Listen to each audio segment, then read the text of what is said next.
So Henry, one of the questions our team gets asked the most is what's the difference between EWI and Buffalo Manufacturing Works? So can you tell us? Sure.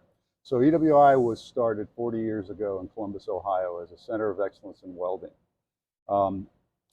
Because we had a track record of running a sustainable operation and putting technology on the factory floor, the Western New York Regional Economic Development Council sought us out to bring an innovation engine to Western New York to support manufacturers here.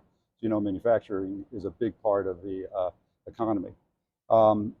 So we came here to create a one-of-a-kind research center for advanced manufacturing that was eventually named Buffalo Manufacturing Works. We opened up in April 2015, continued to grow and add technologies over time. EWI operates Buffalo Manufacturing Works, and our technology offerings in Columbus and in Buffalo are complementary. There's no overlap. In fact, we moved our additive manufacturing machines and people here so we could consolidate that activity. We leverage world-class equipment to support different technology areas in each location to make us more competitive working globally when it comes to advanced manufacturing processes. So it's all one organization? Yes, EWI and Buffalo Manufacturing Works are the same.